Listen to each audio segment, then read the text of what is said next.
ప్రైజ్లా కూడి వచ్చినటువంటి ప్రతి ఒక్కరికి హృదయపూర్వక వందనాలు తెలియపరుస్తూ ఉన్నాను.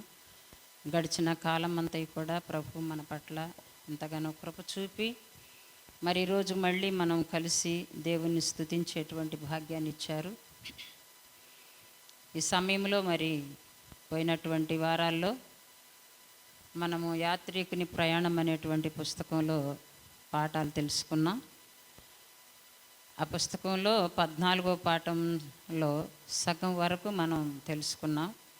ఇంకా చెప్పవలసినది సగం ఉన్నది. మరి ఆ సగం కూడా ఈ రాత్రి వేళ ప్రభు కృపను బట్టి మరి మనం తెలుసుకుందాం. తెలుసుకోబోయే ముందుగా దేవుని యొక్క సహాయాన్ని మనం కోరుకుందాం, ప్రార్థన చేసుకుందాం. పరిశుద్ధుడైన తండ్రి, ప్రేమ నమ్మకం కలిగిన దేవ, మీ పాదాలకు స్తోత్రములు ప్రభువా. ఈ రాత్రి వేళ మమ్మలను మీ సన్నిధికి నడిపించారు. ఎంతగానో మీరు మమ్మల్ని ప్రేమించిన విధానాన్ని బట్టి స్తుతులు స్తోత్రములు చెల్లిస్తున్నాం ప్రభువా. ఈ రాత్రి సమయం స్త్రీల కూడికలో ప్రభువా యాత్రికుని ప్రయాణం అనేటువంటి పుస్తకంలో మేము పాఠాలు తెలుసుకుంటున్నాం. మీరు ప్రభువా చూపిన కృపను బట్టి స్తుతులు స్తోత్రాలు. మనదిన జీవితంలో మేము ఎలాగో మీ సన్నిధిలో ప్రభువా ఈ లోకములో ప్రయాణం చేయాలో, ఆత్మీయ జీవితంలో తండ్రి మేము ఎలాగో మెళకువ కలిగి ప్రభువా సాతాను యుక్తులను కనుగొని మా తండ్రి మీ సన్నిధిలో ప్రభువు మేము ఎలాగ నడుచుకోవాలో మీరు మాతో మాట్లాడుతున్నందుకు స్తోత్రాలు తండ్రి. బలపరచండి. నిలవబడినటువంటి నేను అల్పురాలను తండ్రి నన్ను మరుగుపరిచి మీరు మాట్లాడండి. సూటిగా తేటగా మీరు మాట్లాడండి ప్రభువా. మీరు మాట్లాడితే మేము బ్రతుకుతాం నాయన. అయ్యా మీ వాక్యము ప్రభువా మా పాదములకు దీపం, మా త్రోవకు వెలుగయ్యా. చీకటిలో కూర్చున్న మరణ ఛాయలో ఉన్నటువంటి వారికి విడుదలనివ్వటానికి ఈ లోకానికి వచ్చినటువంటి మా తండ్రి, ఈ రాత్రి వేళ ప్రభువా అట్టి పరిస్థితుల్లో ఉన్న ప్రతి ఒక్కరిని మీరు విడిపించండి. మీ సన్నిధిలో బలపరచమని ప్రార్థన చేయుచున్నాం ప్రభువా. దేవా మీకు స్తోత్రములు తండ్రి. మా నమ్మకము మా గురి మీరే కనుక మేము ప్రభువా ఈ లోకయాత్ర ముగిసిన తర్వాత ప్రభువా మీ సన్నిధిలో మీ నిత్య రాజ్యముల పరలోక పట్టణంలో ప్రభువా మేము ప్రవేశించాలని గురి కలిగి లోకములో ప్రయాణిస్తుండగా మా తండ్రి మా గురి తప్పకుండా మీ సన్నిధిలో మేము నడవగలుగుటకు సహాయం చేయండి. ఈ రాత్రి వేళ పరిశుద్ధాత్మ దేవ నన్ను బలపరిచి మాట్లాడమని మా ప్రభువా ఎవరినమంతయు మీ పరిశుద్ధాత్మ సంచారము మీరు జరిగించండి. నన్ను మమ్మలను మీ ఆత్మశక్తి చేత నింపి నడిపించమని, మమ్మలను బలపరచమని యేసయ్య శ్రేష్టమైన నామమును అడిగి వేడుకుంటున్నాం తండ్రి, ఆమేన్. చిన్న పాట పాడుకుందాం. ఓ దేవా నా యాత్రలో ఉన్న అనేటువంటి పాట పల్లవి వచనం పాడుకొని మన వాక్య భాగంలోనికి వెళదాం. అందరికి వచ్చినటువంటి పాట అందరం కలిసి పాడదాం. ఓ దేవా నా యాత్రలో నా తోడు నీవేనయ్యా. ఓ దేవా నా యాత్రలో నా తోడు నీవేనయ్యా. నా నీడవై నన్ను వీడక నడిపించు నా దేవా. నా నీడవై నన్ను వీడక నడిపించు నా దేవా. ఓ దేవా నా యాత్రలో నా తోడు నీవేనయ్యా.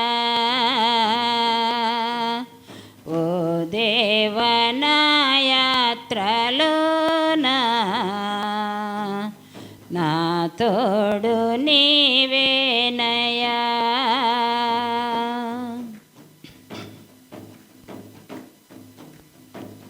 దుప్పి నీటి వాగుల కొరకు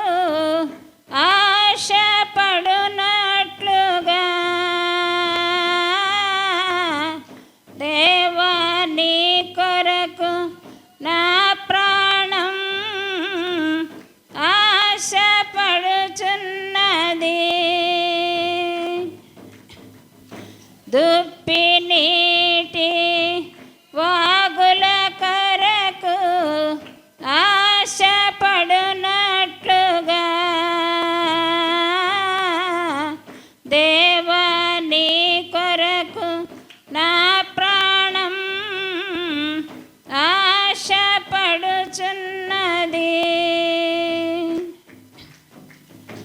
నిత్యము నీ వాక్యమందు నిలిపి నీ కృపలో నన్ను గావుమా. నిత్యము నీ వాక్యమందు నిలిపి నీ కృపలో నన్ను గావుమా. ఓ దేవా నా యాత్రలోన నా తోడు నీవేనయా. ఓ దేవా నా యాత్రలోన నా తోడు నీవేనయా. నా నీడవై నన్ను వేడక నడిపించు నా దేవా. నా నీడవై నన్ను వేడక నడిపించు నా దేవా. ఓ దేవా నా యాత్రలోన నా తోడు నీవేనయా. ఓ దేవా నా యాత్రలోన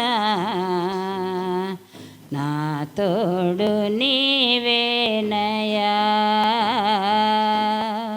హల్లెలూయా. ఈ రాత్రి వేళ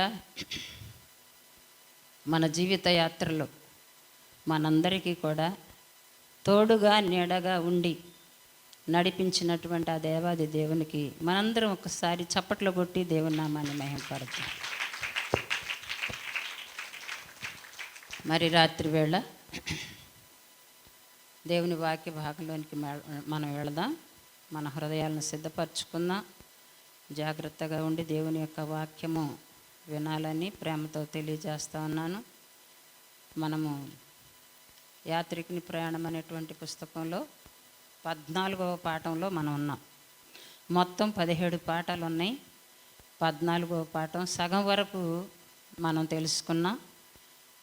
ఆ మొట్టమొదటి పాఠం మరి చెప్పినటువంటి నెల అంటే మీటింగ్స్కి ముందు మనం తెలుసుకున్నాం. మీటింగ్స్ కొరకై మనం కొన్ని దినాలు ప్రార్థనా కూడికలు ఏర్పాటు చేసుకొని మరి స్త్రీల కూడిక జరిగించలేదు కనుక మధ్యలో ఆగిపోయినాయి. మళ్ళీ ప్రభు కృపను బట్టి ఈ రాత్రి మనం తెలుసుకోవటానికి ప్రభు సహాయం చేస్తున్నారు. అందుకొరకై దేవునికి స్తోత్రం. హల్లెలూయా. ఈ పుస్తకంలో ఉన్నటువంటి పాఠాలన్నీ మనం ఒకసారి తెలుసుకుందాం. మొట్టమొదటిది యాత్రికుడు నాశనపురం, రెండవది యాత్రికుడు చిన్న ద్వారం గుండా వెళ్ళాడు, 3 సత్యోపదేశకుని ఇంటి దగ్గర యాత్రికుడు, 4వది శిలువ సందర్శనం, 5 ఇబ్బంది అనేటువంటి కొండ, 6 అందం అనే భవనం, 7 నాశనకారితో పోరాటం, 8 చావు నీడల లోయ, 9 యాత్రికుడు నమ్మకస్తుడు, 10 వదరబోతు, 11 ఆడంబరపురం, 12 ధనాపేక్షయ్య లోకాభిలాషి, 13వ పాఠం పక్కదారి నిరాశ రాక్షసుడు. ఇప్పుడు 14వ పాఠం ఆనంద పర్వతాలు ఇమ్మానుయేలు దేశం అనేటువంటి పాఠాన్ని మనం తెలుసుకుంటున్నాం. దేవునికి స్తోత్రం. హల్లెలూయా. ఈ ఆనంద పర్వతాలు అనేటువంటి పాఠంలో మనము ముందుగా చెప్పుకున్న యాత్రికుడు ఆశాభావుడు ఈ ఆనంద పర్వతాల్లోనికి వచ్చారు. అక్కడ కొందరు గొర్రెల కాపర్లు వారికి పరిచయం అయ్యారు. అక్కడ ఉన్నారు. ఎక్కడ? ఆనంద పర్వతాలు అనేటువంటి ఆ స్థలములో వారందరూ కూడా అక్కడ గొర్రెల కాపర్లు గొర్రెలు మేపుతూ ఉన్నారు. వారు వీరికి పరిచయం అయ్యారు. గొర్రెల కాపరులు యాత్రికుని యొక్క విషయాలన్నీ తెలుసుకొని ఎక్కడి నుండి వస్తున్నారు ఏంటని చెప్పేసి అడిగి, మీరు వెళుతున్నటువంటి ఈ ప్రయాణంలో చాలా ప్రమాదాలు ఉన్నాయి, జాగ్రత్తగా వెళ్ళండి అని చెప్పేసి వారు హెచ్చరించారు. వారు హెచ్చరించినటువంటి వారి పేర్లు ఏంటంటే మనం పోయిన పాఠంలో తెలుసుకున్నాం. గొర్రెల కాపర్ల యొక్క పేర్లు: జ్ఞాని, అనుభవజ్ఞుడు, మెళుకువ, నిష్కపటి. ఈ నలుగురు కూడా గొర్రెల కాపర్లుగా ఉన్నారు. యాత్రికుని, ఆశాభావుని ఇద్దరిని కూడా హెచ్చరించారు. ముందున్నటువంటి ప్రయాణంలో చాలా ప్రమాదాలు ఉన్నాయి, మీరు జాగ్రత్తగా వెళ్ళండి అని. ఏంటి ఆ ప్రమాదాలు అంటే తెలుసుకున్నాం మనం. గొర్రెల కాపర్లు వాళ్ళని తప్పుడు బోధ అనేటువంటి కొండ దగ్గరకు తీసుకొని వచ్చారు. ఆ తప్పుడు బోధ ఏంటో, తప్పుడు బోధలో పడిపోతే మనం ఎలాగూ మార్గం తప్పుతామో, దేవుని నిత్యరాజ్యానికి మన వారసులు కాకుండా పక్కదారికి వెళ్ళిపోయి నిరాశ రాక్షసుడు అనేటువంటి అతని చేతిలో పడిపోయి అక్కడే ప్రాణాలు కోల్పోయి చాలామంది హస్తిపంజరాల్లాగా మారిపోయారు, అక్కడే ఉండిపోయారు. ఇక వారి ప్రయాణం చేయలేదు. అట్లాంటి ప్రమాదాలు అన్నాయి, జాగ్రత్త అని చెప్పేసి ఈ జ్ఞాని, అనుభవజ్ఞుడు, నిష్కపటి వీరందరూ కూడా మెళుకువ అనేటువంటి వారు చెప్పారు. మనం ఎలాగూ మెళుకువగా ఉండాలి. ఈ నిజ జీవితంలో, ఈ లోకంలో మనం ప్రయాణం చేస్తున్నాం. ఇది ఆత్మీయ యాత్ర. ఈ ఆత్మీయ యాత్రలో మనం ప్రభువును కలుసుకోవాలంటే, మనం చనిపోయిన తర్వాత పరలోక పట్టణం వెళ్ళాలంటే దేవుని యొక్క చిన్న మార్గం అంటే చిన్న ద్వారం గుండా మనము పరలోక రాజ్యంలో ప్రవేశించాలి. అంతేగాని ఎట్లా పడితే అట్లా వెళ్తే పరలోక రాజ్యంలో మనం ప్రవేశించం. చాలామంది అనుకుంటున్నారు, ఈ రోజుల్లో, ఈ దినాల్లో చాలా తప్పుడు బోధలు వచ్చినాయండి. ఈ విషయాన్ని మనం పసికట్టాలి, గమనించాలి. యుక్తిగా పనిచేసే సాతాను యొక్క తంత్రాలను మనం కనుగొని వారి తప్పుడు బోధలన్నిటిని కూడా మన వాక్యానుసారంగా ఖండించేటువంటి వారంగా, వారికి బుద్ధి చెప్పేటువంటి వారంగా, మనము జ్ఞానం కలిగి నడుచుకునేటువంటి వారంగా, మెళుకువ కలిగి దేవుని సన్నిధిలో ముందుకు కొనసాగిపోయే వారంగా మనం ఉండాలని చెప్పేసి ఈ రాత్రి వేళ పరిశుద్ధాత్మ దేవుడు మనతో మాట్లాడుతూ ఉన్నారు. దేవునికి స్తోత్రం, హల్లెలూయా. ఇంకొక కొండ ఏంటంటే ప్రమాదం అనేటువంటి కొండ దగ్గర కూడా ఈ గొర్రెల కాపర్లు యాత్రికుని, ఆశాభావుని తీసుకొని వచ్చారు. ఇక్కడ కూడా చాలా ప్రమాదం ఉన్నదని చెప్పేసి చెప్పారు.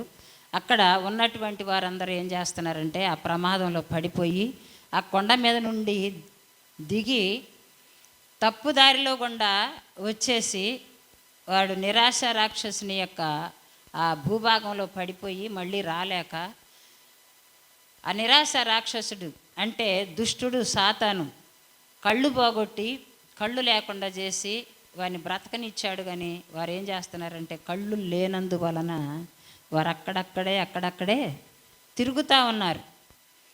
కళ్ళు కనిపించకపోతే మనం తిరగలుగుతామండి? లేదు కదా. కనుక వారు కూడా కళ్ళు కనిపించడం లేదు కనుక వారు అక్కడక్కడే తిరుగుతూ ఉన్నారు. అలాంటి వారిని ఈ గొర్రెల కాపర్లు వారికి చూపించారు. ఇది ఎలాంటి ప్రమాదాలు ఉన్నాయి, జాగ్రత్త, మీరు జాగ్రత్తగా వెళ్ళండి అని చెప్పేసి చెప్పారు. అలాగే వచ్చేసి వాళ్ళు వారందరిని కూడా చూసినప్పుడు యాత్రికుడికి, ఆశాభావునికి కళ్ళ వెంట నీళ్లు బాగా వచ్చేసినాయి. మరి ఇద్దరు ఒకరి వైపు ఒకరు చూసుకొని వాళ్ళ ప్రయాణాన్ని సమకట్టారు. చాలా విషయాలు వారి దగ్గర తెలుసుకొని, ఎవరి దగ్గర? గొర్రెల కాపర్ల దగ్గర. గొర్రెల కాపర్లు ఎవరెవరంటే పేర్లు ఇప్పుడు చెప్పుకున్నాం. ఈ పేర్లు చాలా చక్కగా మనం గుర్తుంచుకోవాలండి. మన జీవితంలో కావలసినటువంటి ఆత్మీయ విషయాలను నేర్పేటువంటి పేర్లు ఇవన్నీ కూడా. ఇవేంటంటే జ్ఞానం కలిగి ఉండాలి, అనుభవం కలిగి ఉండాలి, మెళుకువ కలిగి ఉండాలి, నిష్కపటంగా మనం మన జీవితంలో ఆత్మీయాత్రను కొనసాగించాలి. కనుక ఈ విషయాలను మనం కనిపెట్టి మనం చక్కగా నడుచుకోవాలని ప్రభు ఈ రాత్రి మనకు తెలియజేస్తూ ఉన్నారు. గొర్రెల కాపరులు చదువుకుందామండి. ఇంకా చాలా పాట ఉన్నది. మరి పాఠాన్ని త్వరగా మనం ముగించుకుందాం. ప్రభు చిత్తాన్ని బట్టి ఈ రాత్రి తెలుసుకుందాం. తర్వాత గొర్రెల కాపర్లు వారిని మరో స్థలానికి, ఒక కొండ క్రిందకు తీసుకెళ్లారు. అక్కడ తలుపు ఒకటి ఉంది. వాళ్ళు ఆ తలుపుని తట్టేటప్పటికి తలుపు తీశారు. లోపలికి చూడమన్నారు. వారు లోపలికి చూశారు. అంటే చీకటిగా ఉంది, అంతా పొగతో నిండి ఉంది. మండుతున్న శబ్దం, హింస పొందుతున్న వాళ్ళ కేకలు వినబడ్డాయి. గంధకం వాసన వచ్చింది. అది నరకానికి వెళ్ళే గొంది అని. దానిలో కపటులు ఎంతోమంది ప్రవేశించి వెనక్కు రాలేకపోయారని చెప్పారు గొర్రెల కాపరులు. కపటంగా నడుచుకునేటువంటి వారందరూ కూడా ఈ మార్గానికి వచ్చి ఇక్కడ పడిపోయారు. కపటంగా అంటే పైకి భక్తి గల వారి వలె మనం నటించి దానిని శక్తిని గ్రహించకుండా ఉంటే వేషధారులం అవుతాం, కపటముతో నిండినటువంటి వారం అవుతాం. కనుక దేవుని యొక్క శక్తిని మనం గ్రహించేవారిగా ఉండాలి. పరిశుద్ధాత్మ శక్తిని మనం పొందుకోవాలి. ఆ పరిశుద్ధాత్మ శక్తి చేత మనం ఈ లోకములో నడిపించబడాలి. లేకపోతే చాలా ప్రమాదాలు ఉన్నాయి ఆత్మీయ జీవితంలో పడిపోవడానికి. బాప్తిసం తీసుకుంటున్నారు, చాలామంది రాలేకపోతున్నారు. కారణం ఏంటి? ఇదిగో ఈ విధంగానే వారి జీవితాల్లో విశ్వాసం, మెళుకువ, లేకపోతే జ్ఞానం ఇవన్నీ కూడా లేక చాలామంది దిగజారిపోతున్నారు, రాలేకపోతున్నారు. పడిపోయిన పరిస్థితి నుంచి మళ్ళీ లేచి దేవుని సన్నిధికి రావాలంటే మన జీవితం చాలదండి. కనుక మనం పడిపోకుండా జాగ్రత్తగా చూసుకోవాలి. నిలుచున్నటువంటి దేవునిలో నిలవబడిన ప్రతి ఒక్కరం కూడా మనం ఏం చేయాలంటే పడిపోకుండా జాగ్రత్తగా చూసుకోవాలి. ఈ రాత్రి ఇక్కడ ఈ గొర్రెల కాపరులు చెప్తున్నారు, కపటముతో నడుస్తున్న ప్రతి ఒక్కరు కూడా ఈ స్థలానికి వచ్చి పడిపోయారు, ఇక్కడ ఉండిపోయారని చెప్పేసి చెప్తున్నారు. ఆశాభావుడు అంటున్నాడు, వాళ్ళు నిజంగా యాత్రికులు కాకపోయినా యాత్రికుల్లాగానే కనిపించారు. నిజంగా యాత్రికులు మాత్రం వారు కాదండి. చాలామంది అంటారు, మేము ప్రార్థనకు వెళ్ళకపోయినా రాకపోయినా మేము పరలోకం వెళ్తామంటారు కొందరు. అలాంటి వారు అనుకోవటమే కానీ పరలోక పట్టణానికి ప్రవేశం వారికి లేదండి. ప్రభు యొక్క ఆజ్ఞ ఉంది, చుట్టినటువంటి పత్రం వారి చేతిలో ఉన్నది. ఆ పత్రం ప్రతి స్థలంలో కూడా చూపించాలి. ఆ పత్రం చూసినప్పుడు ఆ ప్రవేశ ద్వారం గుండా వారు వెళ్ళినప్పుడు వారు ఆ మార్గంలో నడుస్తూ ఉంటారు. కానీ ఎట్లా పడితే అట్లా దొంగదారి గుండా వస్తే, పక్కదారి గుండా వస్తే పరలోక పట్టణంలో ప్రవేశించరు. గొర్రెల కాపరులు అవును చాలా కాలం వరకు వాళ్ళు యాత్రికుల్లాగే కనిపించారు. అక్కడ నుండి గొర్రెల కాపరు వాళ్ళను నిర్మలగిరి అనేటువంటి కొండ శిఖరం మీదకు తీసుకువెళ్ళారు. అక్కడి నుంచి చూస్తే దూరాన చక్కని వెలుగు కనిపిస్తుంది. గొర్రెల కాపరు ఆ వెలుగు మధ్యలోనే ఉంది, పరలోక నగరం అని చెప్పేసి వారికి చెప్పారు. నిర్మలగిరి అనేటువంటి కొండ. ఇప్పుడు కొండలు మనం 4 రకాలు చూసుకున్నాం. తప్పుడు బోధ అనేటువంటి కొండ ఒకటి, ప్రమాదం అనేటువంటి కొండ ఒకటి. ఇప్పుడు నిర్మలగిరి అనేటువంటి కొండ దగ్గరకు మనం వచ్చాం. గొర్రెల కాపరులు మరొక కొండ దగ్గరకు తీసుకువెళ్ళారు. అక్కడ ఇప్పుడు చదువుకున్నాం మనం. తలుపు తీసేటప్పటికి పొగ, శబ్దాలు, కేకలు, భయంకరమైనటువంటి గంధకము వాసన వస్తూ ఉన్నది. అవన్నీ చూశారు. ఏంటి వీళ్ళంతా ఇక్కడ ఎందుకు ఉన్నారని చెప్పేసి యాత్రికుడు ఆశాభావుడు అడిగితే ఈ గొర్రెల కాపరులు అంటున్నారు, వారు నిష్కపటముగా నడుచుకోకుండా కపటమైనటువంటి మార్గంలో నడుచుకున్నారు. వారందరూ యాత్రికుల్లాగానే నటించారని చెప్పేసి చెప్తున్నాడు. అలాగ నటించినటువంటి వారు ఇక్కడే ఆగిపోతారు, వారికి పరలోకం లేదని చెప్పేసి చెప్పాడు. అక్కడి నుండి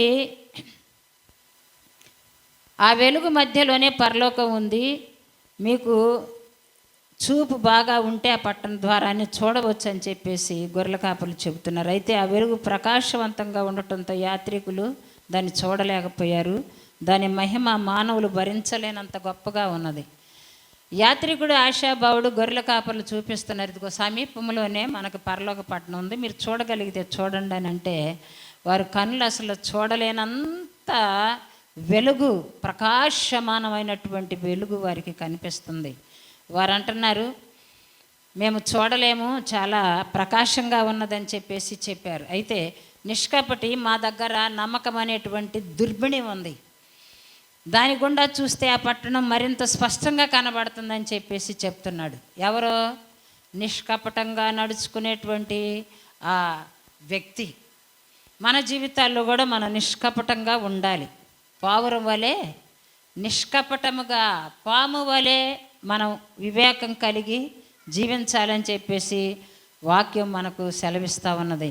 కనుక ఈ రాత్రి వేళ ప్రియ సహోదరి, ఇక్కడ కూర్చున్న ప్రతి ఒక్కరం కూడా మన నిజ జీవితాల్లో మనము ఈ లోకములో ఆత్మీయ జీవితంలో యాత్రను అంటే మనం ప్రయాణం చేస్తున్నాం. మన ఊరు మనది కాదు, మనము పరదేశులం, యాత్రికులము, పరదేశులం.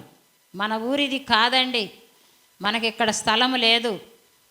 ఆ చనిపోయినప్పుడు ఆ పెట్టేటువంటి ఆ కొంచెం స్థలమే కానీ మనకి ఇక్కడ స్థలం లేదు. మన స్థలము పరలోకమందున్నది. మనకు అక్కడ స్థలము సిద్ధపరుస్తూ ఉన్నారు ప్రభు. మనల్ని తీసుకొని వెళ్ళడానికి త్వరగా రానయ్యున్నారు కనుక ఆ పరలోక పట్టణాన్ని మనం చూడడానికి పరిశుద్ధమైనటువంటి కన్యక వలె మనము సిద్ధపడాలి. పెండ్లి కుమార్తె ఏ విధంగా సిద్ధపడుతుందో పరిశుద్ధ అలంకారాలు ధరించుకొని మనం సిద్ధపడాలని చెప్పేసి వాక్యం సెలవిస్తుంది. వాటిలో ఒకటి నిష్కపటము. నిష్కపటము అనేటువంటిది మనము కలిగి ఉండాలి. ఆ నిష్కపటి అనేటువంటి అతను వచ్చేసి అంటున్నాడు, నా దగ్గర నమ్మకం అనేటువంటి దుర్బిణి ఉంది. ఎలాంటిదమ్మా? నమ్మకం అనేటువంటి దుర్బిణి. దేవుని సన్నిధిలో మనం ఉన్నాం, దేవుని సన్నిధికి వస్తున్నాం, మనము దినదినము ప్రార్థన చేస్తూ ఉన్నాం, ప్రతిరోజు వాక్యం మనకు వినబడుతుంది.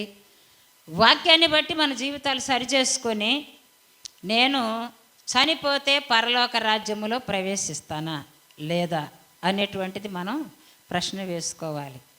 ఎంతమందికి ధైర్యం ఉంది? ఎంతమంది గుండె మీద చేయి వేసుకొని చెప్పగలరు మనం చనిపోతే, నేను చనిపోతే పరలోక రాజ్యంలో దేవుని దగ్గర ఉంటాను అన్నటువంటి వారు చేతులు ఎత్తండి. ఎంతమంది ధైర్యం కలిగి ఉంటున్నారు? ఎంతమంది నమ్మకం కలిగి ఉంటున్నారు దేవుని సన్నిధిలో? ఆ నమ్మకం అనేటువంటి దుర్బిణి నా దగ్గర ఉన్నది. నమ్మకము చాలా దూరాన ఉన్నటువంటి ఆ పరలోక పట్టణాన్ని చూపిస్తూ ఉంటుంది. చూసినప్పుడు ఆ దుర్బిణి గుండా చూసినప్పుడు దూరాన ఉన్నటువంటి పరలోక పట్టణం ఇక్కడ ఉన్నట్లే కనబడుతున్నది. మనలో నమ్మకము ఉండాలి. దాని గుండా చూస్తే ఆ పట్టణం మరింత స్పష్టంగా కనబడుతుంది. క్రైస్తవుడు అది తీసుకొని చూశాడు, చేతులు గడగడ వణుకుతున్నాయి. ఆ దుర్బిణిలో నుంచి అతనికి పరలోక పట్టణ నగరం మహిమ కనిపించింది. ఒక ప్రక్క కళ్ళు చెదురుతున్నప్పటికీ ఆ పట్టణం ద్వారా చూచాయిగా కనిపించింది. గొర్రెల కాపర్లు యాత్రికుల్ని మళ్ళీ తమ గుడారాలకు తీసుకొని వెళ్ళారు. ఇదిగో నమ్మకం అనేటువంటి దుర్బిణి మా దగ్గర ఉన్నది, మాకైతే నమ్మకం ఉన్నది, మేము చూస్తున్నాం కనుక మీకు కూడా చూపిస్తాం, ఆ నమ్మకం చప్పున మీరు చూడండి అంటే వారు ఆ నమ్మకం అనేటువంటి దుర్బిణి గుండా అలాగ చూసినప్పుడు పరలోక పట్టణం వీరికి కనబడింది. కానీ వారు చూడలేనటువంటి అంత మహిమతో నింపబడినది. మళ్ళీ వాళ్ళ గుడారాలకి తిప్పి తీసుకొని వెళ్ళారు. అనుభవజ్ఞుడు అంటున్నాడు, మీరు మీ ప్రయాణంలో ఇంకా కొంచెం దూరం వెళ్ళాలి, మాకు బహుశా ముఖస్థుతి అయ్యా అనేవాడు కలవచ్చు. అతడు మిమ్మల్ని సరైన మార్గం నుంచి తప్పించడానికి ప్రయత్నిస్తాడు. కానీ వాడు చెప్పేది మీరు వినవద్దు. తరువాత మీరు భ్రమభూమిలోనికి వచ్చినప్పుడు జాగ్రత్తగా ఉండాలి. అక్కడ గాలి మిమ్మల్ని నిద్రపుచ్చుతుంది, అది దురాత్ముడి భూభాగంలోనిది. వాడు సేవకులు మీరు నిద్రపోతుండగా చూచి మిమ్మల్ని ఎత్తుకుపోతారని చెప్పేసి చెప్తున్నాడు. మళ్ళీ ఈ గొర్రెల కాపర్లు ఇవన్నీ కూడా చూపించి మళ్ళీ గుడారాల దగ్గరకు తీసుకొని వెళ్ళి మళ్ళీ జరగబోయే ఇంకా ముందున్నటువంటి ప్రయాణాన్ని గురించి చెప్తున్నారు. అనుభవజ్ఞుడు అంటే ఒకసారి వారి జీవితంలో అనుభవించి అనుభవపూర్వకంగా తెలుసుకున్నటువంటి వారు. పెద్దవారు ఏం చెబుతారంటే చిన్నవారికి సలహాలు ఇస్తూ ఉంటారు కదా, ఎందుకంటే వారి జీవితంలో అనుభవించి తెలుసుకున్నారు కనుక, పరిస్థితులన్నీ వారికి తెలుసు కనుక, ఇదిగో ఈ విధంగా చేస్తే ఈ పరిస్థితి ఏర్పడుతుంది, మనం ఈ విధంగా నడుచుకుంటే మన జీవితంలో ఇలా జరుగుతుంది అని చెప్పేసి పెద్దవారు ఏం చేస్తారు, చిన్నవారికి సలహాలు ఇస్తారు. కనుక అనుభవం కలిగి ఉన్నటువంటి వారు, పెద్దవారు ఉండటం మన జీవితంలో, మన గృహాల్లో, మన ఇళ్లలో చాలా మంచిదండి. వాళ్ళని ప్రేమించి చాలా జాగ్రత్తగా మీరు చూసుకోవాల్సినటువంటి బాధ్యత మనందరి మీద ఉన్నది. దేవునికి స్తోత్రం. హల్లెలూయా, హల్లెలూయా. జ్ఞాని యాత్రికుడి చేతిలో ఒక కాగితం పెడితే ఇలా అన్నాడు, అది మీకు మార్గం చూపించే పటం. ఇందులో గుర్తుపెట్టిన స్థలాల్లో గుండా మీరు వెళ్ళాలి. మీరు దీన్ని జాగ్రత్తగా అనుసరిస్తే దారి తప్పరు అని చెప్పాడు. ఈ అనుభవజ్ఞుడు ఏం చేస్తున్నాడంటే వీళ్ళ చేతిలో ఒక కాగితం పెట్టాడు. దాన్ని పెట్టి ఇదేం చేస్తుందంటే మీకు మార్గం చూపించేటువంటి పటం. దీన్ని అనుసరించి మీరు నడిస్తే దారి తప్పకుండా వెళతారు. ఎందుకంటే ముందున్నటువంటి ఆ భూభాగంలో ఎవరన్నారు? సైతాన్ యొక్క సేవకులు ఉన్నారు. అక్కడ మీరు మంచి గాలి వస్తూ ఉంటుంది. ఆ గాలికి మత్తుగా ఉండి నిద్రపోయారు అనుకోండి, ఇక అక్కడ నిద్రపోయినిచ్చిన తర్వాత మిమ్మల్ని వచ్చి తీసుకొని వెళ్ళిపోతారు. జాగ్రత్తగా ఉండాలి కదండి. దేవుని సన్నిధికి వచ్చినాక మనం చాలా నిద్రమత్తు ఆవరిస్తూ ఉంటుంది. ఇక ఎక్కడ రాదు అంత నిద్ర కదండి. చాలా మంపుగా ఉండిపోతూ ఉంటుంది ఒక్కొక్క టైంలో. ఎందుకంటే దుష్టుడు దేవుని యొక్క మాటలు వినకుండా ఆ విధంగా తప్పించడానికి మత్తు కలిగిస్తాడు. కనుక ఆ సమయాన్ని మనం ఏం చేయాలంటే కనిపెట్టి దేవుని మాటలు వినడానికి మనం సిద్ధపడాలి, స్తుతించుకోవాలి. మాటలు తప్పిస్తూ ఉంటాడు. అదే లోక వార్తలు అనుకోండి, మనకు నిద్ర రాదు, ఏం రాదు. ఇంకా వినటానికి మనం చెవినిస్తూ ఉంటాం. కనుక అక్కడ గాలి వస్తుంది. ఆ గాలిలో మీరు మంచిగా గాలి వచ్చినప్పుడు చల్లగా ఉండేటప్పటికి నిద్రపోతారు. జాగ్రత్త అని చెప్పాడు. అక్కడ వాళ్ళు తమ వైపు పరిగెత్తి వస్తున్న ఒక వ్యక్తిని చూశారు. అతని పేరు అజ్ఞాని. యాత్రికుడు, నువ్వు ఎక్కడి నుండి వస్తున్నావని అంటే, నేను కూడా పరలోక పట్టణానికి ప్రయాణం చేస్తున్నాను, నేను అహంభావం అనే దేశం నుంచి వస్తున్నాను అంటున్నాడు. ఎక్కడి నుండి అంటమ్మా? అహంభావము. మనలో అహంభావము ఉండకూడదు. అహంభావం అంటే అతిశయం, గర్వం, ఇవన్నీ పర్యాయ పదాలు. అహంభావం అనే దేశం నుంచి నేను వస్తున్నానండి అని చెబుతున్నాడు. అహంభావం అనేటువంటి దేశంలో ఉన్నటువంటి అతను పరలోక పట్టణంలో ప్రవేశిస్తాడా? ప్రవేశించడు. ఇలాంటి వారందరూ కూడా తప్పుడు మార్గంలో, తప్పుడు బోధల్లో నడుచుకుంటూ మేము కూడా పరలోక పట్టణం వెళ్తున్నామని గొప్పలు చెప్పుకోవడమే కానీ పరలోక పట్టణంలో ప్రవేశించరు. యాత్రికుడు నిన్ను లోనికి రానివ్వరు అని అంటున్నాడు. అజ్ఞాని అంటున్నాడు, ఎందుకు వెళ్ళనివ్వరు? చాలామంది అలా వెళ్ళనిచ్చారు కదా అని చెప్పేసి వీరిద్దరు ఒకరొకరు మాట్లాడుకుంటున్నారు. వాళ్ళు ఎవరిని పడితే వాళ్ళని వెళ్ళనివ్వరు. అక్కడ చూపించడానికి మా దగ్గర చుట్టిన పత్రం ఉంది, పరలోకంలో రాజు నీకు కూడా అలాంటిది పంపించాడా అని అడుగుతున్నాడు. మాకైతే చుట్టబడినటువంటి దేవుని యొక్క గ్రంథం మా దగ్గర ఉన్నది. మేము ఈ చుట్టిన పత్రం చూపించగానే మాకు ద్వారాలు తెరవబడితే మేము వెళ్తాం. మీ దగ్గర ఆ చుట్టిన పత్రం లేదు. ఎప్పుడు ఈ చుట్టిన పత్రం యాత్రికునికి ఇచ్చాడు? ఎక్కడ అతను పొందుకున్నది? మనం చెప్పుకున్నటువంటి పాఠంలో గుర్తొస్తుందా? మీకు ఎవరికైనా గుర్తుందా? ఎక్కడ పొందుకున్నాడు చుట్టబడినటువంటి పత్రం? యాత్రికుడు దేవదూతలు వచ్చి అతని చేతికి ఇచ్చారు. ఏ పాఠంలో మనం చెప్పుకున్నాం? శిలువ సందర్శనం అనేటువంటి పాఠంలో అతను శిలువ దర్శనం పొందుకున్న తర్వాత దేవదూతలు వచ్చారు, నీ పాపాలు క్షమించబడి అని చెప్పారు.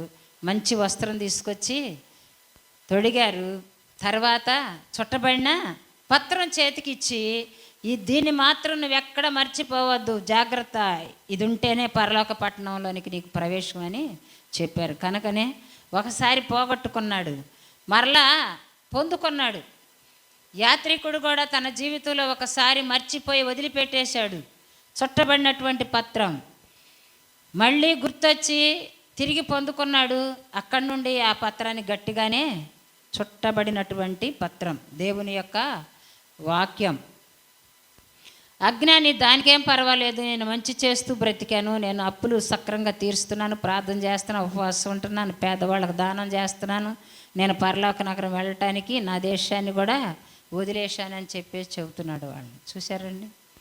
నేను ఏం చేస్తున్నాడంట?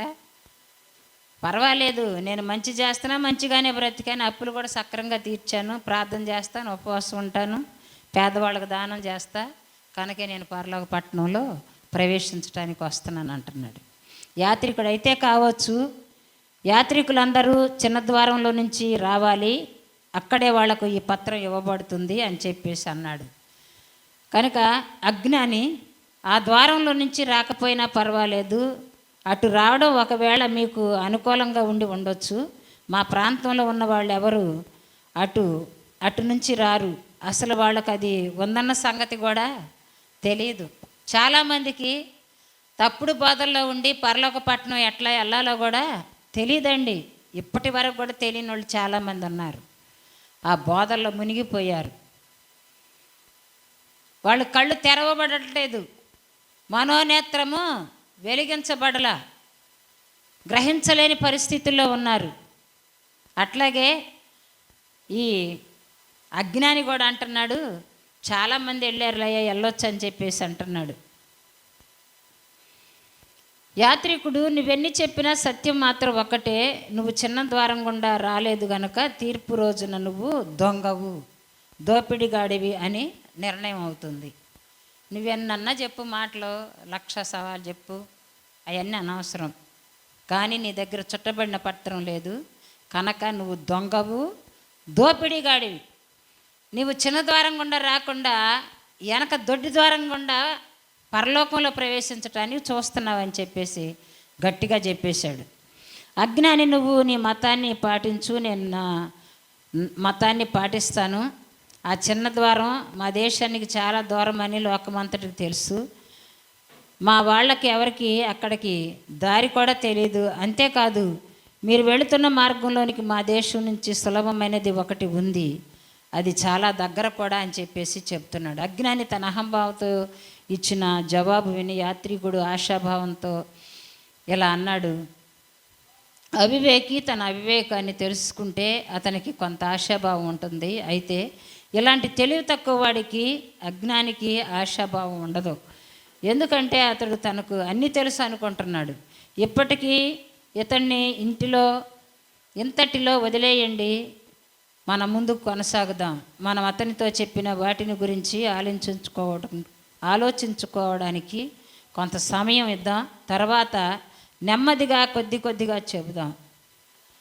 ఆశాభావుడు అయితే అతనికి అంతా ఒక్కసారి చెప్పడం మంచిది కాదు, వినడానికి అతనికి ఓపిక ఉన్నప్పుడు నెమ్మదిగా అతనితో మాట్లాడదామని చెప్పేసి అనుకున్నారు.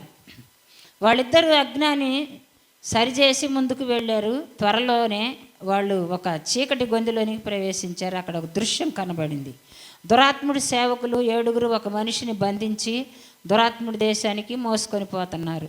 దీన్ని చూడగానే యాత్రికుడికి తాను సౌందర్యం అనే భవంతి దగ్గర చదివిన ఒక కథ జ్ఞాపకం వచ్చింది. యాత్రికుడు ఆ కథ తన స్నేహితుడికి ఇలా చెప్పసాగాడు. ఇక్కడికి దగ్గరలో ఒకసారి అల్ప విశ్వాసి అనే వ్యక్తిని కొందరు దోచుకున్నారు. అతను చాలా అలసిపోయి ఒక చోట కూర్చున్నాడు. వెంటనే నిద్రపట్టింది. అయితే ఆ స్థలం క్షేమకరమైంది కాదు. అతని మెళుకు వచ్చి మళ్ళీ బయలుదేరబోయేటప్పటికి అతను 3 దుండగులు కంటబడ్డారు.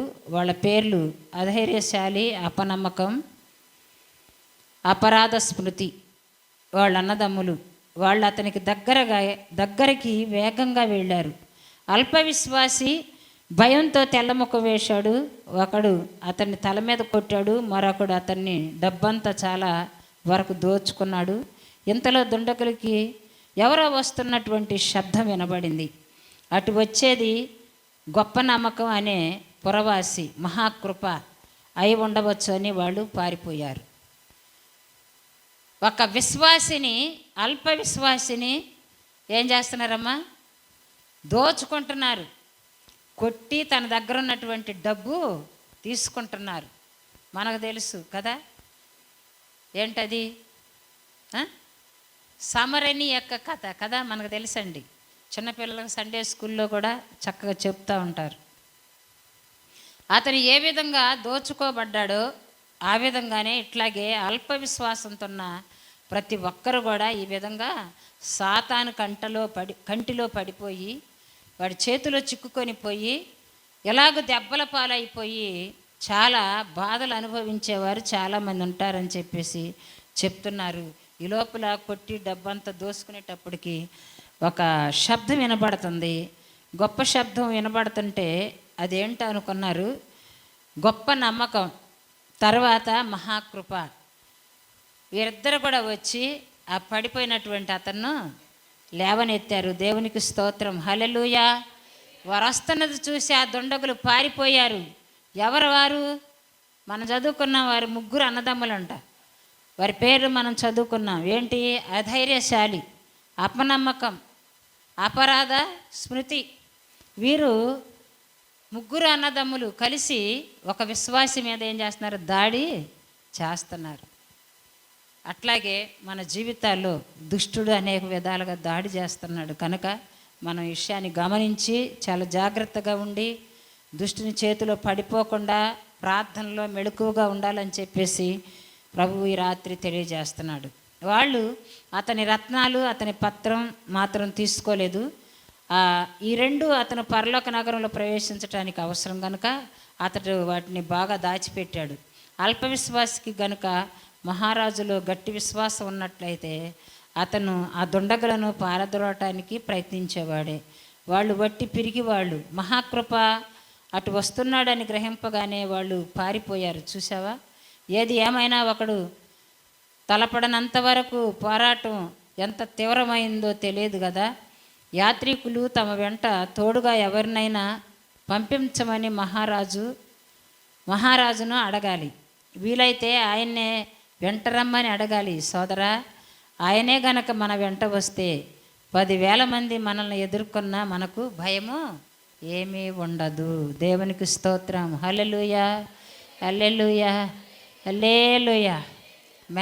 మన వెంట ప్రభువు ఉంటే మనకు ఏ భయము కూడా లేదండి. కనుక మన ప్రభు మన వెంట, మన పరలోకపు రాజు మన వెంట ఉండాలని మనం కోరుకుందామని చెప్పేసి వారిద్దరూ ఒకరొకరు హెచ్చరించుకున్నారు. ఈ పడిపోయిన అల్ప విశ్వాసి అనేటువంటి అతని దగ్గర ఏముందంటే అతడు వాటిని బాగా దాచిపెట్టాడు. ఏంటి? అల్ప విశ్వాసికి గనక మహారాజుతో గట్టి విశ్వాసం ఉన్నట్లయితే అతడు ఆ దుండగులను పారద్రోలేవాడు. అతని దగ్గర ఏమున్నాయంటే రత్నాలు ఉన్నాయి. అతని దగ్గర కూడా చేతిలో పత్రం ఒకటి ఉన్నది. ఈ రెండింటిని కూడా అతను వారి కంట పడకుండా జాగ్రత్తగా దాచిపెట్టుకున్నాడంట. వీటిని జాగ్రత్తగా దాచిపెట్టుకున్నాడు, కానీ ఒకవైపు మాత్రం కొంచెం అల్ప విశ్వాసం తనకున్నది. కనుకనే దుండగుల చేతిలో చిక్కిపోయాడు. మన జీవితాల్లో కూడా మన శ్రమను బట్టి, శోధన బట్టి, వ్యాధిని బట్టి, నిందను బట్టి, భయమును బట్టి మనకు అవిశ్వాసము, అల్ప విశ్వాసం మన జీవితంలో ఉంటుంది. అలాంటి సమయంలో ప్రభు మనల్ని విడిచిపెట్టడం ఆయన యొక్క మహాకృపచేత మనల్ని ఏం చేస్తారంటే బలపరుస్తాడు. దేవునికి స్తోత్రం, హల్లెలూయా, హల్లెలూయా. వారు ఇంకా ముందుకు సాగిపోయారు. అజ్ఞాని వాళ్ళ వెనక నడుస్తూ ఉన్నాడు. అలా వెళుతుండగా వాళ్ళు నడుస్తున్న త్రోవకు తిన్నగా మరొక దారి వచ్చింది. ఈ రెంటిలో సరైన బాట ఏదో వాళ్ళు తెలుసుకోలేక అక్కడే నిలబడిపోయారు. అంతలో తెల్ల దుస్తులు ధరించిన నల్లటి వ్యక్తి అటువైపుగా వచ్చి వాళ్ళు ఎందుకు అక్కడ నిలబడి ఆలోచిస్తున్నారని అడిగాడు. వాళ్ళు తాను పరలోక నగరానికి వెళుతున్నామని, అయితే ఈ రెండు త్రోవల్లో ఏది సరైందో తెలుసుకోలేకపోతున్నామని చెప్పారు. మీరు చాలా మంచివారు, నేను కూడా అక్కడికి వెళుతున్నాను, మీరు నా వెంట రమ్మని చెప్పాడు అతను. వాళ్ళు అతని వెంట వెళ్ళారు. అలా వెళ్తుండగా వాళ్లకు అనుమానం వచ్చింది. అతను పరలోక నగరానికి కాకుండా వేరొక చోటుకు తీసుకొని వెళ్తున్నట్టు గ్రహించారు. అయినా అలాగే వెంబడించారు. చివరికి అతను వాళ్ళను ఒక ఉచ్చులోనికి తీసుకువెళ్ళారు. వాళ్ళు దానిలో బాగా చిక్కుకుపోయారు. దేవునికి స్తోత్రం, హల్లెలూయా, హల్లెలూయా, హల్లెలూయా. వారు ఉచ్చులో పడిపోయారు. ముందు విన్నారు, ప్రమాదం అనే కొండ దగ్గరకు తీసుకెళ్లారు, తప్పుడు బోధ అనే కొండ దగ్గరకు తీసుకెళ్లారు. చాలా ప్రమాదమైనటువంటి స్థలాలు ఉన్నాయని చెప్పేసి అన్నీ చూపించారు. చూసినటువంటి వారిద్దరు కూడా వారు ఎటెల్లాలో 2 దారులు ఉండేటప్పటికి తెలుసుకోలేక అక్కడే నిలవబడిపోయి ఉంటే ఎవరు వచ్చారంటే తెల్ల బట్టలు ధరించుకున్నటువంటి ఒక నల్లటి వ్యక్తి. నల్లటి వ్యక్తి ఏం చేశాడు? పైన తెల్లని బట్టలు వేసుకున్నాడు. ఎవరో? దుష్టుడు, సాతాను కదండి. వారి దగ్గరికి మంచివానిలాగానే ప్రవేశించాడు అనమాట. దగ్గరకు వచ్చాడు, వాళ్ళని అడుగుతున్నాడు. పైకేమో కనబడటానికి మంచిగా తెల్లటి వస్త్రాలు, దుస్తులు వేసుకున్నాడు. లోపల మాత్రం నల్లటి వ్యక్తి. ఈ రోజుల్లో కూడా పైకేమో చక్కగా గొర్రెల్లాగా మాట్లాడినట్లుగా ఉంటారు, కానీ లోపల ఎట్లా ఉంటుంది? తోడేళ్ల యొక్క స్వభావం. అలాంటి పరిస్థితి వీళ్ళు ఎదుర్కొంటున్నారు. అయినా వీరు యోచించలేని పరిస్థితుల్లో ఆ ఉచ్చులో చిక్కుకొని పోయారు. ఏం చేయాలో తోచలేదు, కింద పడిపోయింది, తోచలేదు. అంతలో ఆ నల్లటి మనిషి ఒంటి మీద నుంచి తెల్లటి వస్త్రం కాస్త జారిపోయింది. గొర్రెల కాపరులు ముఖస్తుతేయ గురించి జాగ్రత్త పడమని చెప్పిన సంగతి యాత్రికుడికి జ్ఞాపకం వచ్చింది. ఎప్పుడు వచ్చింది? పడిపోయిన తర్వాత జ్ఞాపకం వచ్చింది, ముందుగా రాలా. ఎందుకంటే పైన ఏముంది? తెల్లటి వస్త్రం ఉంది, మనిషి మాత్రం నల్లగా కనపడుతున్నాడు. ఎవరనేది గ్రహించలేని పరిస్థితుల్లో ఆయన తీసుకొచ్చినటువంటి ఆ దారిలో ఏమన్నాయి అంటే ఉచ్చు ఉన్నది. ఆ ఉచ్చుల్లో పడిపోయారు. పడిపోయిన తర్వాత అప్పుడు అనుకుంటున్నారు, ఆశాభావుడు, నాశనకారుడి మార్గం నుంచి తప్పించుకోవడానికి గొర్రెల కాపర్లు మనకిచ్చిన సూచనలు చదవడం మర్చిపోయాం. ఏం చేశారు వాళ్ళు? చదవటం మర్చిపోయారంట. వారికి ఇచ్చినటువంటి ఆ చుట్టిన పత్రాన్ని వాళ్ళు ఏం చేయాలి? చదువుకుంటూ ఉండాలి. అయితే చదవలేదు, చదవటం మర్చిపోయారు. ఆ ప్రాంతాలన్నీ చూస్తున్నారు కానీ ఈ వాక్యాన్ని చదవటం మర్చిపోయారు. మనం కూడా వాక్యాన్ని అశ్రద్ధ చేయకూడదండి, ఏమాత్రం కూడా. అందుకే మనందరికీ ఈ సమయంలో పెద్దవారికి, చదువు ఉన్నవారికి, లేనటువంటి వారికి కంఠతా వాక్యాలు నేర్పుతుంది. అందుకే మన కంఠతా వాక్యాల ద్వారా మన జీవితాల్లో ప్రభు మనల్ని బలపరుస్తాడు. నువ్వు బైబిల్ తీసి చదవలేనటువంటి పరిస్థితుల్లో ఈ నేర్చుకున్నటువంటి ఆ వాక్యము నిన్ను ఆదరిస్తుంది, మనల్ని ఆదరిస్తుంది, మనందరినీ బలపరుస్తుందండి. అందుకే ఈ ప్రయాస. లేకపోతే మనం నేర్చుకోవాలనేటువంటిది కాదు. పెద్దవారమైనటువంటి మనము ఈ సమయంలో కంఠతా వాక్యాలు నేర్చుకొని చెప్పి దేవుని మహిమపరిచి మన జీవితాలు కూడా వాక్యానుసారంగా నడుచుకోవడం చాలా మంచిది. వాళ్ళు వలలో యాతన పడుతుండగా ప్రకాశమయుడైన ఒక వ్యక్తి కొరడా చేత పట్టుకొని వాళ్ళ దగ్గరకు వచ్చాడు. వాళ్ళను చూసి, మీరు ఎక్కడి నుంచి వస్తున్నారు, ఏం చేస్తున్నారు ఇక్కడ అని అడిగాడు. తాము దీన ప్రయాణికులమని, పరలోకంలోని సియోను పట్టణం వెళుతున్నామని, అయితే ఆ నల్లటి మనిషి తనను దారి తప్పించాడని చెప్పారు వాళ్ళు. ఆ వ్యక్తి ఇలా అన్నాడు, వాడు ముఖస్తుతి అయ్యా, అబద్ధ ప్రవక్త, వెలుగుదోతల వేషం వేసుకుంటాడు. చూశారండి? ఎవరంట? ముఖస్తుతి అయ్యా. ముఖాన స్తుతి చెల్లించినట్టే ముఖస్థుతులు దేవునికి ఇవి ఇష్టం కానివి. మనుషుల దగ్గర మాత్రం అలాగూ మాట్లాడతారు, అలాగూ చేస్తారు, కానీ దేవునికి ఇష్టమైనటువంటి స్థుతి కాదు. ఆ ముఖస్థుతి అయ్యా అబద్ధ ప్రవక్త వెలుగుదోతలాగా వచ్చేసి మిమ్మలను మోసం చేశాడు అని చెప్పేసి చెప్తున్నాడు. అప్పుడు అతడు ఆ వలను తెంచివేసి వాళ్ళని విడిపించాడు. రండి, మిమ్మల్ని సరైన మార్గంలో తీసుకువెళతాను. ఇంతకు మీరు రాత్రి ఎక్కడ నిద్రపోయారని అడిగాడు. ఆనంద పర్వతాల మీద గొర్రెల కాపర్లతో కలిసి నిద్రపోయామని జవాబు చెప్పారు వాళ్ళు. మీరు ఏ దారిన వెళ్ళాలో ఆ మార్గం గురించి వారు మీకు సూచన ఇవ్వలేదా అడిగాడు ప్రకాశమానుడైనటువంటి ఆ వ్యక్తి.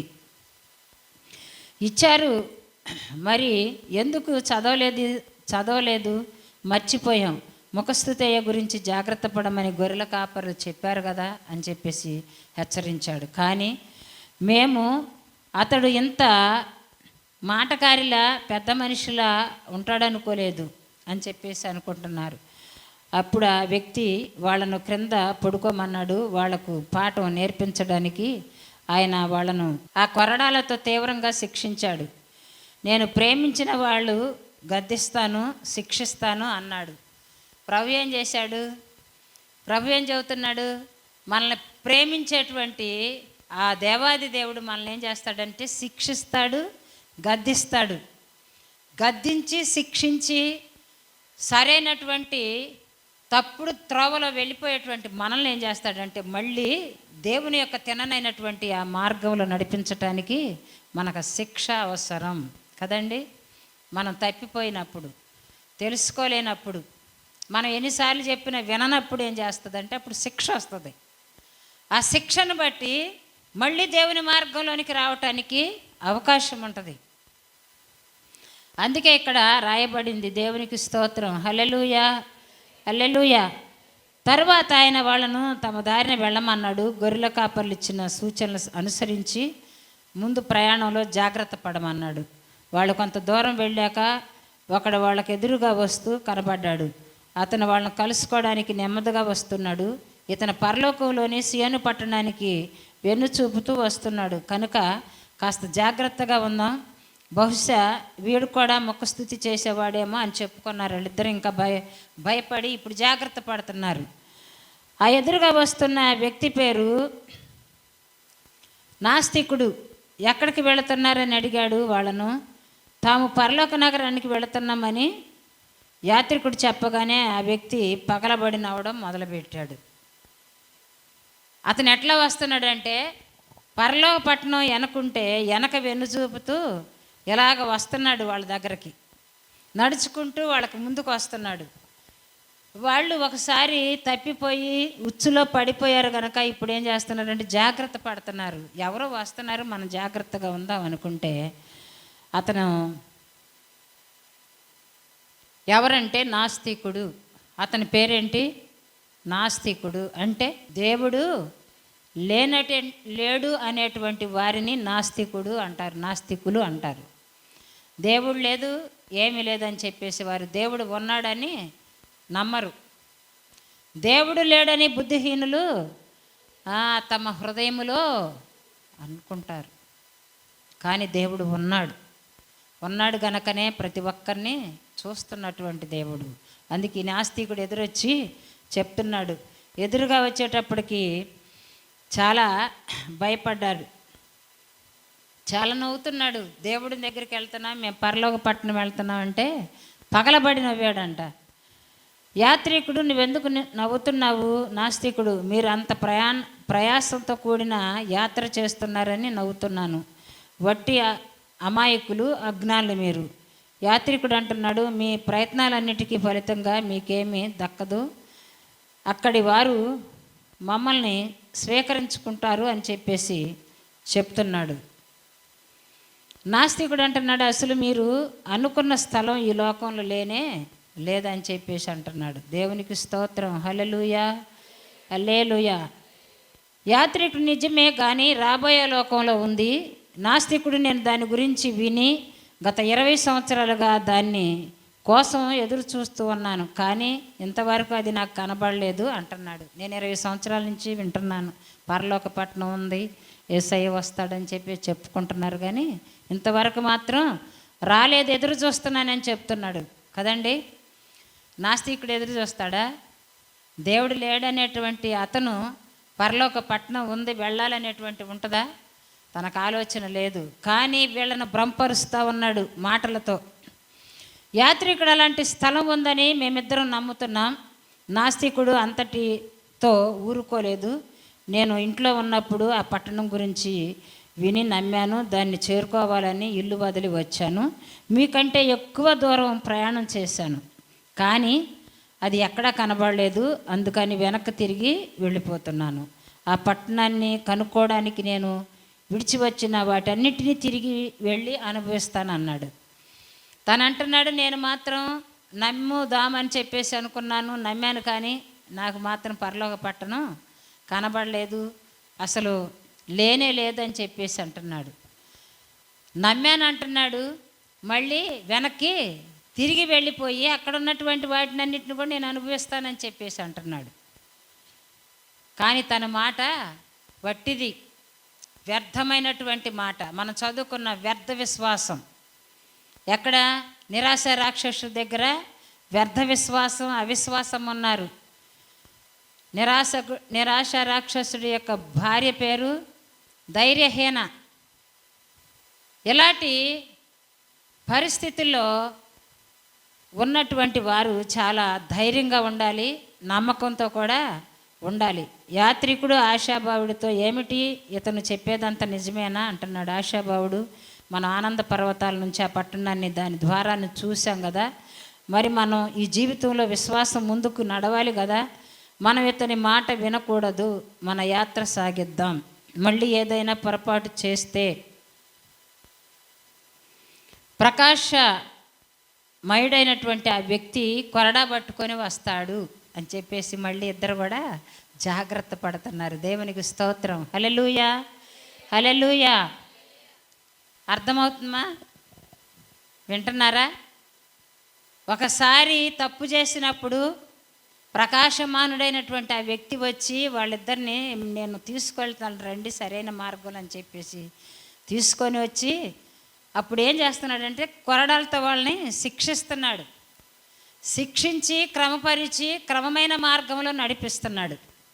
అట్లాగే మనం కూడా మళ్ళీ ఇప్పుడు తప్పిపోతే మళ్ళీ అలాగే ఆ కొరడా తీసుకొని వస్తాడేమో, జాగ్రత్తగా ఉందామని చెప్పేసి వాళ్ళిద్దరూ జాగ్రత్త పడుతున్నారు. యాత్రికుడు అంటున్నాడు, అవును నిజమే, వీడు ఇహలోక దేవత వల్ల గుడ్డివాడయ్యాడు, మనం నమ్ముకున్నది సత్యం కాదేమో అని నేను అనుమానించలేదు, కానీ నిన్ను పరీక్షించడానికి అలా ప్రశ్న వేశాను. మనం సత్యాన్నే నమ్మి ముందుకు వెళదాం. వాళ్ళు అతని నుంచి ముఖం తిప్పుకొని ముందుకు నడిచారు. వాడు వాళ్ళకేసి చూసి హేళనగా నవ్వాడు, తన దారిన వెళ్ళిపోయాడు. దేవునికి స్తోత్రం. హల్లెలూయా, హల్లెలూయా. వారి ప్రయాణంలో ఎంతమంది ఎదురయ్యారండి?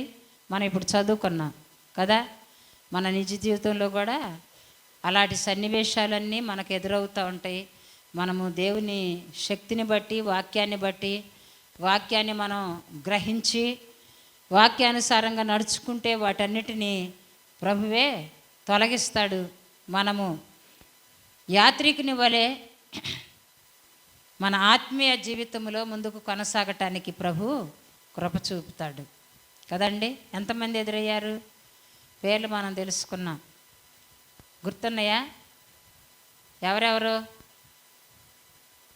ఎదురయ్యారు? ముఖస్తుతి అయ్యా ఎదురయ్యాడు కదా, అక్కడ దారి తప్పించాడు. ఇలాగూ వాళ్ళని ఏం చేస్తున్నాడంటే సారికి దారి తప్పిస్తున్నాడు. పైన తెల్లటి వస్త్రాలు వేసుకొని లోపల నల్లటగా ఉన్నటువంటి అతను వచ్చి మళ్ళీ దారి తప్పించాడు. మళ్ళీ ఇప్పుడు ఇతను వచ్చి దారి తప్పించడానికి ప్రయత్నం చేస్తున్నాడు. ఎవరో? నాస్తికుడు. వీరందరూ కూడా మనకి ఎదురవుతూనే ఉంటారు నిత్య జీవితంలో కదండి. అసలు దేవుడు లేడు అనేటువంటి వారు చాలామంది ఉన్నారు. వాదన పెట్టుకుంటారు, వివాదాలు వారు చేస్తూ ఉంటారు, కానీ దేవుణ్ణి మాత్రం నమ్మరు. వీరు మాత్రం మనం నమ్ముకున్నది దేవుణ్ణి, మన ప్రయాణం మాత్రం కొనసాగిద్దామని చెప్పేసి వాళ్ళు ముందుకు కొనసాగారు. ఆ నాస్తికుడు తన దారిన అతను వెళ్ళిపోయాడు. దేవునికి స్తోత్రం. హల్లెలూయా, హల్లెలూయా. ఈ రాత్రి వేళ వాటన్నిటిని కూడా మనం విడిచిపెట్టి ఎదుర్కొని మన జీవితాల్లో దేవుని వాక్యం చేత మనం క్రమపరచబడి ముందుకు కొనసాగిపోవాలని ప్రభు ఈ రాత్రి మనల్ని హెచ్చరిస్తూ ఉన్నారు. ఆ తర్వాత పాఠం పేరేంటంటే, ఇంతవరకు ఈ పాఠం ముగిసిపోయింది. ఆనంద పర్వతాలు, ఇమ్మానేలు దేశం అనేటువంటి పాఠాన్ని మనం ఇప్పటి వరకు కూడా చెప్పుకున్నాం. ఈ పాఠం ముగించబడింది దేవుని కృపను బట్టి. మరి వచ్చేటువంటి వారంలో భ్రమ, భూమి, అజ్ఞాని అనేటువంటి పాఠాన్ని మనం చదువుకుందాం. ప్రభు కృపను బట్టి మరి ముందుకు కొనసాగిపోవటానికి మీ అనుదిన ప్రార్థనలో జ్ఞాపకం చేసుకోనండి.